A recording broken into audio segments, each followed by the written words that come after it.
let's get into it with this from CNN. I want to go straight back to Nick Robertson in Tel Aviv, who is in the middle of these protests that really seem to be heating up. Yeah, Alex, we are joining us in the middle of the crowd here. Just behind us here is the highway. People are gathered to watch what the police are doing. The police just moved in here with the water cannon. They didn't use the water cannon on people. There was a big fire in the highway right behind me. There's the police water cannon going through. According to some reports, anywhere between 300 and 500,000 people were out in the streets protesting Bibi Netanyahu. I have been telling you guys for 10 months that there is a political powder keg in Israel between the rabid, straight-up fascist Zionist coalitions and the liberal Zionists that want to maintain the apartheid and recognize that doing a genocide, even if they don't want to call it a genocide, hurts that project. Yeah, actually, these protesters are supporting Hamas. That's great.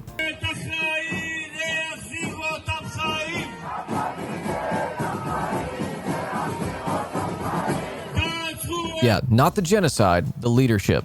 And there are some, as all protests are, that are calling for different things. Some are calling for, the majority are calling for Bibi Netanyahu to get a ceasefire done and then resign. Some are calling for the hostages to be brought home and then continue. I don't know what the most recent polling is because we haven't looked at it in a while. But last time we looked at the polling back in, I believe, April or May, the polling was 66% of the public wanted to get the hostages out and continue the war. Israel is being super anti-Semitic. Yes, they are. Apartheid Israel is imploding. It is. Protests because the hostages killed by U.S. bombs dropped by Israel. Very few to none in there support Palestine. Yes, that is the thing. Yeah, it is the fascist boomerang. It is the imperialist boomerang. It's coming back to harm the public.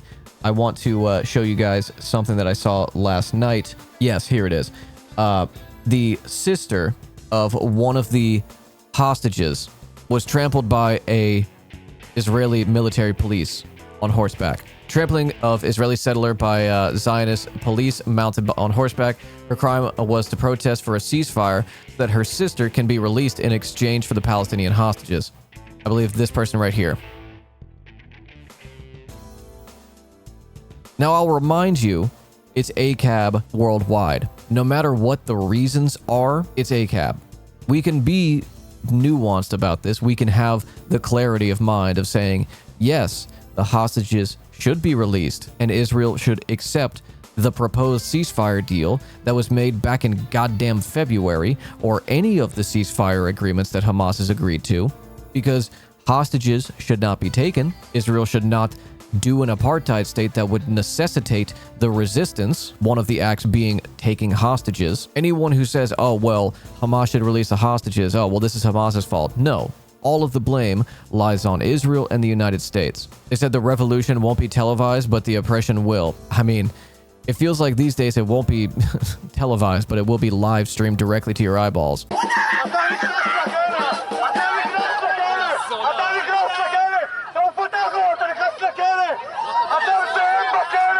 Can we just point this out, regardless of like what region it's in? Mounted police is insane. What are you doing on a horse? Like, the purpose of it is that it is a large, very strong animal. People are, reticent to harm an animal because it's, it's not the animal's choice. The animal is just doing what it's trained to do. But it's also animal abuse and very fucking brutal because they'll freak out. I mean, there's the famous clip of the UK cop getting domed while on horseback. Oof. Bingo! It's not even good for you. It's just, it's very silly to me. I don't know why we still do this. What was I saying? I can't remember. Anyway, here, yeah, let's look at this. The only democracy in the Middle East clearly listening to the reported nearly 500,000 protesters calling on a ceasefire. This won't change anything, and remember, most of these people still support the murder and displacement of Palestinians. Yeah, they were using skunk water. This is, unironically, the imperial boomerang. Now, I've said this several times, so for those of you who are not familiar, the imperial boomerang is a political science concept that in order to maintain the imperialism, in order to maintain the position of any empire or colonial project, those who end up resisting against it within the protected class, the colonists, the settlers, who eventually see what it takes to maintain it and are like, okay, we don't want that. it will use the violence that it has done on the colonized to the colonizers to maintain that.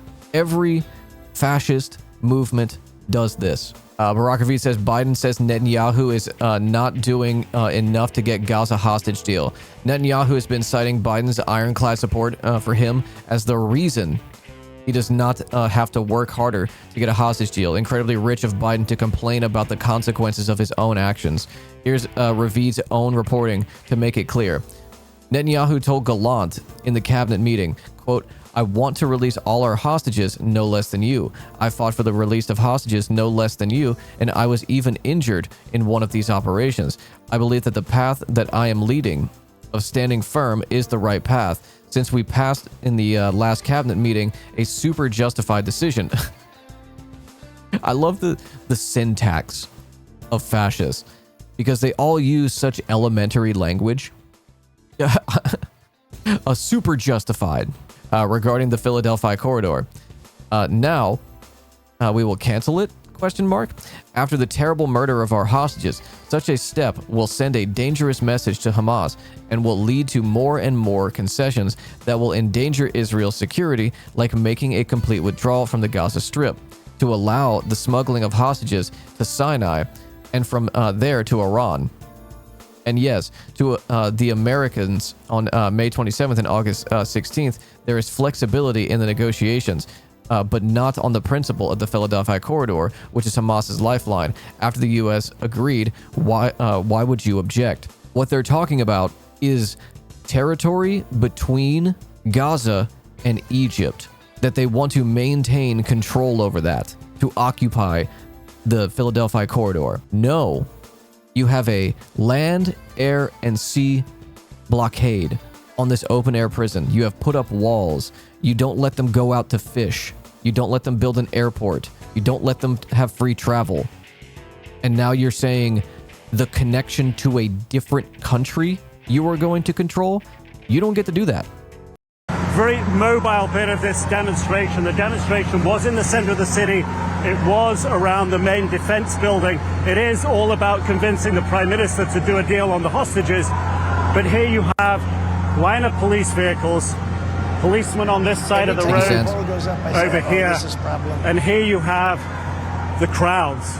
So it's moving. A few minutes ago, the focus was down. I saw Biden's comment that he is putting out a final ceasefire proposal. What the fuck does that mean? It's posturing. That's all. The road there where we were 100 meters away, 100 yards away. Now the crowd is here. It's not a violent situation at all. There's not violence down here, but there's a real sense that people, as we were speaking about before, want to use this moment to find a way to communicate with the Prime Minister that they really want to see change. And the way that they're trying to communicate that at the moment is by shutting the highway. We've seen them try to shut the highway. And when I say highway, this is... Where's all the commentary? Where's all the flack for these protesters blocking roads? I haven't seen any of that. I respect that they, have an issue that they want to highlight, but why are they blocking traffic? Tel Aviv. The road's clear, but there's no traffic on it at the moment, so it's not really open. So the crowd is trying to make it clear, trying to make their protests clear, and trying to get themselves heard by the Prime Minister, Alex. Nick, these scenes are certainly something that Hamas would like to see, these deep divisions among the Israeli government and the Israeli people. But this anger from the Israelis towards Netanyahu has been on full display for months. We've all been in those protests. But as you were saying, Nick, this may be the biggest series of protests that we have seen yet, coming on the heels of this horrific news of these 6 hostages who were killed. What are the people out there telling you in terms of why they believe that their prime minister has not agreed to a deal or not done enough to reach a deal that would bring the hostages home? People here believe that the Prime Minister is looking out for his own political career and future, because if the war ends, if there's a deal and the war ends, he could find himself out of job as Prime Minister. If there was an election, he probably, or his coalition probably, wouldn't be re-elected. And if he was no longer Prime Minister, then he would face a number of criminal charges that are stacked up against him and pending. He can't be charged, and those cases can't go forward while he's Prime Minister. Super democratic country, by the way. Oh, you just, while you're in power, can't be charged? Super democratic.